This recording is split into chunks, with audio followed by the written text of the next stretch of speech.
Hey, what's going on, guys? So I'm back from Melbourne. I had a great time there. Melbourne is a beautiful city and I don't know why I haven't been there before. I also spent some time in Tasmania, but I crashed my car and so I had to come home early. I'm fine though. Thank you for asking. You didn't ask, but I'm letting you know anyway.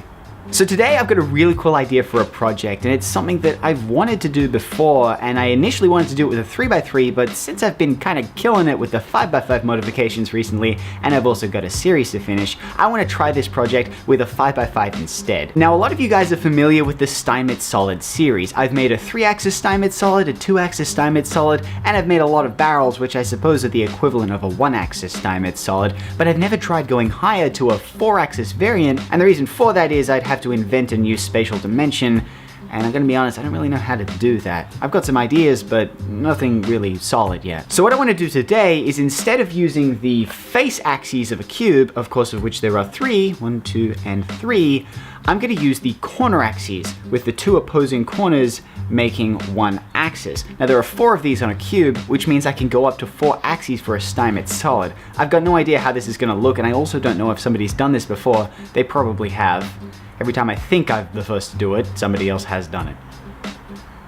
Yeah. But that's not going to stop me from trying. So I'm going to start today by making a 5x5 axis barrel. Once I've nailed down how to do it consistently, I'm then going to do it progressively to more and more axes until I finally have a 4-axis Steinmetz Solid. I'm really excited about doing this because I've never done it before, and I've certainly never done it to a mechanism as complicated as the 5x5. I have made an axis barrel with a 3x3, but that was a really complicated process, and that was just a 3x3 mechanism, so the 5x5 is going to be a little more challenging, but hopefully by the end of this, I either have an interesting failure video for you or a really cool puzzle. Let's get started.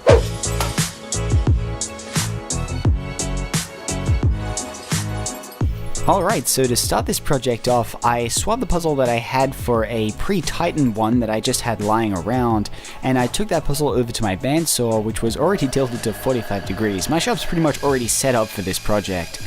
I started cutting off all 6 of the edges to remove away the bulk of the material that I would have to grind away anyway.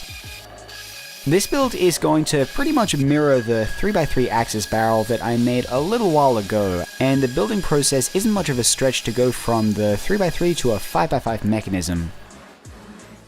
After I was finished cutting off all 6 of the edges, I tilted the bandsaw table to 35 degrees and I began cutting off the top and bottom corners. The reason I was doing this was just to make the puzzle a little more of a manageable shape, but these areas would have to have been cut off anyway for the final dimension of the puzzle. Now that all the edges had been cut off, it was time to round the puzzle into more of a cylindrical shape. I took it over to my belt sander and I began sanding down on all of the high points until it had a cylindrical cross section. But I didn't sand down all the way because I was still going to be filling all of the pieces, and I figured I wouldn't get it to final dimension until all of the pieces were filled. I rocked the puzzle back and forth on my belt sander, sanding down all of the high points, and once the puzzle was near as makes no difference where I wanted it, it was time to disassemble the puzzle so that I could fill all of the pieces.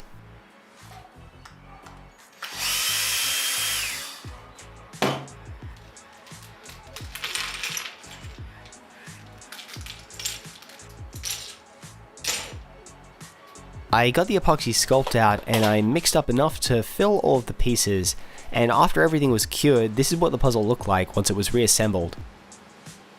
Now that everything was filled, it was time to sand everything down to near as makes no difference the final dimension, although I was going to leave a couple millimeters shy of the final shape because I still wanted to extend all of those pieces that hadn't been extended yet. While I'm sanding the puzzle on the belt sander here, I might as well take a moment to talk about the way that it is that I'm getting this barreled shape. Now, I've only ever really spoken about the one way to make barrels, which is holding it between your 2 fingers and then spinning it freely on the belt sander while holding it at an angle. Now, although this works really well and I've made almost all of my barrels this way, it's not the only way to do it, and this is another viable alternative. What I'm doing here is I'm slowly sanding down all of the high points by eye and then laying it down perpendicular to the travel of the belt, and then I'm just slowly rotating it by hand.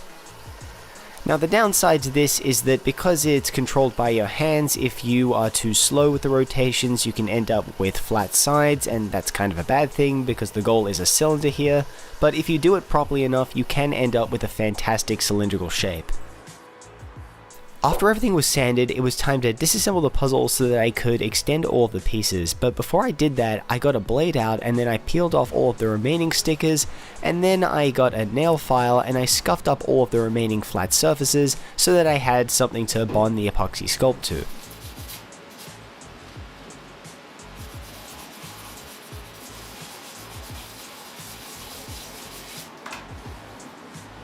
After I was finished sanding everything, it was time to disassemble the puzzle so that I could extend all the pieces.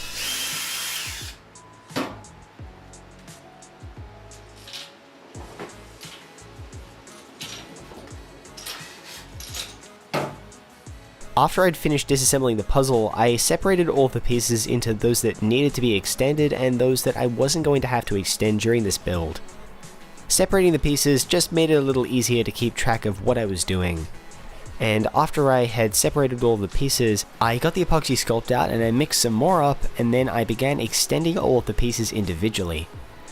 This is a very long and tedious and sometimes very wasteful process, but after all of the pieces had cured, it was time to take them over to my belt sander so that I could sand down all of the inside edges of each of the pieces, that way I could reassemble them and then treat the puzzle as one big block. I got my belt sander out and I began sanding down each of the pieces so that I could reassemble the puzzle. Sanding all of these pieces down is a really difficult process and I get it wrong almost all the time. When you're sanding down the pieces, you want to go really slowly, and what I'm doing here is I'm sanding down all of the outside faces so that I can reassemble the puzzle. I'm not worrying about the shape of the puzzle yet. Once I reassemble the puzzle, then I can worry about turning it like a cylinder on the belt sander.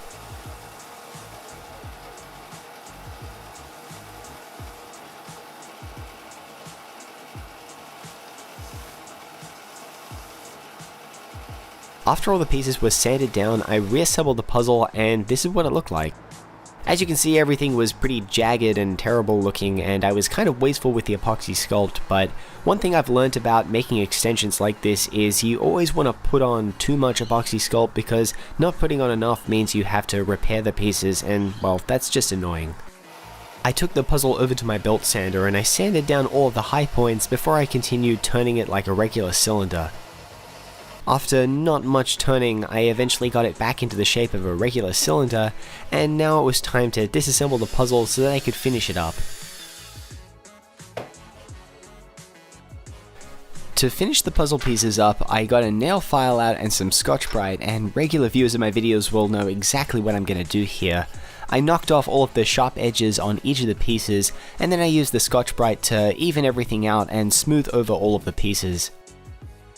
After I'd finished reassembling the puzzle, here it is, the puzzle is finally done. I am really happy with how this puzzle turned out. I've never made an Axis barrel on a puzzle this size before, so I was really happy to see that it actually worked. Normally it's kind of hard to get the barrel shape on Axis puzzles like this, so I was pretty happy to see that I didn't have to resort to the drill method of my 3x3 version. Now, although I'd love to get some stickers on this puzzle, I won't have time to do that in this video, and I'm certainly not going to cut them by hand because this puzzle is just too good for that. So I'm going to get Oliver from over at Oliver's Stickers to cut the stickers for this puzzle, and then I'll show it to you guys in a later video.